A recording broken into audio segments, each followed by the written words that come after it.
Fala pessoal, sou Mauro, economista do Porquê. Começa agora mais um episódio do Economista em Tudo.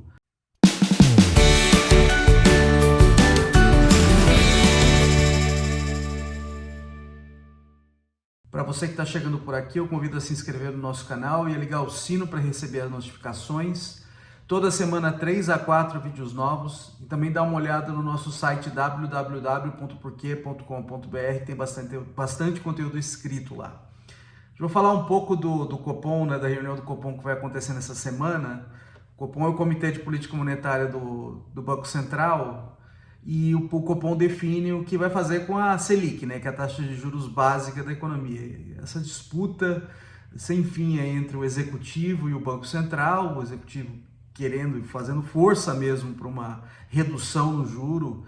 A redução do juro eu acho que vai começar agora um processo de alívio aí na política monetária, mas eu acho que a disputa não vai parar não, né? A disputa agora vai ser, e já começou na verdade, sobre quanto que vai ser os cortes e quão rápido vai ser o processo de queda, né, da Selic, que a gente já viu na semana passada agora, o ministro Haddad já falando que acho que meio ponto, uma queda de 0,5 pontos percentuais seria razoável. Então, se vir uma coisa abaixo disso, pode ter certeza que vai vir chumbo do grosso por aí, né, do Executivo. Acho que menos do ministro Haddad, mas principalmente do presidente Lula, né, que está sendo bastante vocal nessa discussão. Só para dar um panorama do que está acontecendo, a gente sabe disso, a taxa de juros do Brasil subiu bastante. Ela subiu bastante em resposta à inflação alta. A gente olha para a meta de inflação, que é o que o Banco Central está mirando ali na hora de tomar suas decisões de política monetária e assim influenciar a Selic. A gente teve uma inflação muito alta aí nos últimos 2 anos, principalmente em 2021, que ela passou de 2 dígitos, e aí furou de longe a meta de inflação. E em 2022, de novo, teve um furo, só que menor. Só que a inflação vem caindo, né? Ela vem respondendo bem em parte ao que o Banco Central está fazendo na subida de juros. E aí o governo está nessa disputa que acho que já caiu bastante, está na hora de você flexibilizar, e o Banco Central meio que batendo o pé e falando assim, olha, tudo bem, já realmente está caindo bastante, mas a gente não tá salvo ainda, né? Da inflação, não precisa, do caso que o Banco Central diz, que precisa reancorar as expectativas. Né? Então, só dar uma perspectiva aqui, como é que o Banco Central ele mexe na Selic, ele consegue com isso afetar a inflação. Quando o Banco Central sobe a taxa de juros, a taxa de juros básica da economia, ele acaba afetando todas as outras taxas de juros, né? Então, crediário, crédito pessoal, capital de giro para empresas, tudo isso é afetado pela Selic. Então, na ponta acaba acontecendo que o juro acaba subindo. O juro acaba subindo, você torna compras a prazo mais caras, você torna investimento por parte das empresas mais caro. Então, isso acaba esfriando a economia. E esfriando a economia, isso dificulta a tarefa de quem está repassando o preço, fica mais difícil. E isso faz com que os repasses sejam menores e com isso a inflação cai. Além disso, um juro mais alto dá um sinal para os indivíduos que o Banco Central está realmente preocupado com a estabilidade de preços e vai tomar medidas necessárias para trazer de volta a inflação para baixo. E com isso, as expectativas também se ajustam. E quem está remarcando o preço hoje, esse preço vai permanecer parado durante o tempo, o faz com base em expectativas, porque não sabe direito quanto vai ser a inflação. Então, se o Banco Central controla as expectativas, coloca essas expectativas de maneira ancorada, ele também consegue controlar a própria inflação. Tá? Então, o que está acontecendo aí é isso, o Banco Central subiu a taxa de juros e, assim, em parte, isso ajudou a controlar a inflação. O que o governo está falando que já é suficiente já pode baixar, e o Banco Central está falando não. Por que o Banco Central está falando não? Então a gente olha para o dado da inflação, pegar a inflação aí nos últimos 12 meses, a inflação acumulada de 12 meses, ela já está abaixo de 4%, né, nesse período. Então, se você olhar para a meta de inflação no fim do ano, a meta de inflação é 3,25, então um intervalo de tolerância de 1,5 ponto percentual para cima e para baixo. Então, o teto desse intervalo de tolerância é 4,75. Então, se eu olhar para a inflação da janela de 12 meses para a inflação hoje, ela já está dentro do intervalo, então já está consistente com o cumprimento da meta. Por que o Banco Central não começa a descer já? Porque a inflação de 12 meses ela vai subir ao longo do ano. Por quê? Porque no meio do ano passado, durante o governo Bolsonaro, teve cortes de impostos temporários sobre combustíveis e energia. E esses itens eles pesam muito no índice de inflação. Isso fez com que você tivesse ali uns 2 ou 3 meses de deflação, de inflação negativa. E foi basicamente por causa disso. O resto do índice ainda estava assim, ainda estava subindo. Só que esses itens, como eles pesam muito, eles acabaram jogando a inflação para baixo.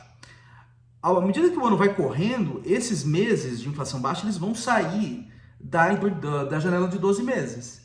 Então vai forçar a inflação a subir ao longo do ano. E a hora que a gente olha para o dado de expectativa, ele ainda está acima do teto do intervalo de tolerância. Então ele está ainda, hoje, por exemplo, a pesquisa Focus, que é a tomada de opiniões que o Banco Central faz junto a instituições do mercado financeiro, a consultorias econômicas, hoje a mediana está em 4,84, que é o que o Banco Central normalmente olha, né?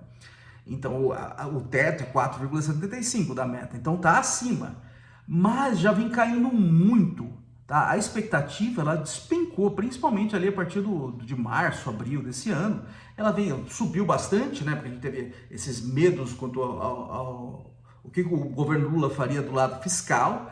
Com as coisas andando melhor, o arcabouço, reforma tributária e tal, aí as expectativas começaram a cair. E os dados da inflação vieram muito bons também, né? Então a gente teve o dado de atividade no primeiro trimestre foi excelente, muito, em grande parte puxado pela agropecuária, tá? Com a agropecuária expandindo, o preço de alimentos você consegue segurar também. E além disso, a agropecuária é um grande setor exportador do Brasil, então isso faz com que você consiga, uma exportação bombando, você aumenta a oferta de dólar aqui, o preço do dólar cai. Então dólar baixo também ajuda a segurar a inflação. Então tudo isso aí está conspirando para que a dinâmica inflacionária esteja uma cara mais benigna, tá? E as expectativas estão respondendo a isso, tá?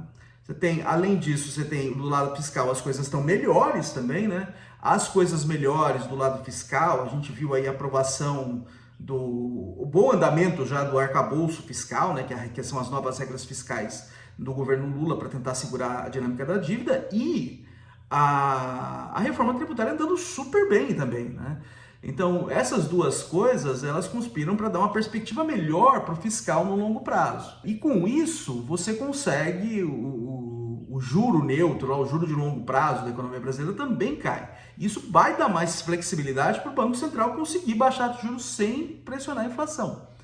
E aí a gente viu recentemente as agências de classificação de risco internacionais, né, que elas dão nota ali para as dívidas de países e dívidas de empresas, elas já reconhecendo isso. Então a gente viu a Standard & Poor's, que é a principal agência de classificação de risco internacional, já dando um sinal positivo para a dívida brasileira, ainda não aumentando a nota, mas ainda dando um sinal que pode aumentar no futuro. E aí na semana passada a gente já viu a Fitch, que é outra agência importante, subindo a nota agora, né? Aumentando a nota do Brasil. Então isso aí é um sinal de que as coisas estão indo na direção certa do lado fiscal, né? Do lado das contas públicas, de modo a garantir que você tem uma dívida mais segura, ainda não super segura, ainda não muito segura, mas mais segura, e isso permite que o juro de longo prazo caia, né? O país agora consiga emprestar dinheiro para os credores a um juro mais baixo, dado que a percepção de risco já está menor. Então, eu diria que tem mais espaço agora para o Banco Central baixar a taxa de juros. Eu acho que toda a perspectiva é começar um processo agora já de queda, a gente não sabe quanto, tá? Se vai ser um corte de 0,25, um corte conservador, ou vai ser um corte maior de 0,50, como que o governo está argumentando que tem que ser. E aí eu acho que a briga vai continuar aí ao longo do ano, porque a discussão vai ser não mais em se vai cair ou vai ser na velocidade da queda, tá? Acho que um ponto importante a se falar aqui é que nessa nova reunião do Copom vão entrar os 2 novos diretores do Banco Central, que esses foram indicados pelo governo Lula. Então eles devem ser mais simpáticos ali a uma queda de juros, o que deve facilitar também o início aí desse processo, né? Mas a gente vamos ver o que vai acontecer no Copom e a gente volta a comentar mais aqui na semana que vem. É isso aí, pessoal. Muito obrigado por ter assistido o vídeo. Dá uma olhada no nosso canal também, tem bastante conteúdo lá. O endereço é www.porquê.com.br. A gente também tá nas redes sociais, a gente está aqui no YouTube, no Facebook, no Instagram e no Twitter. E é isso aí, até semana que vem. Um abraço!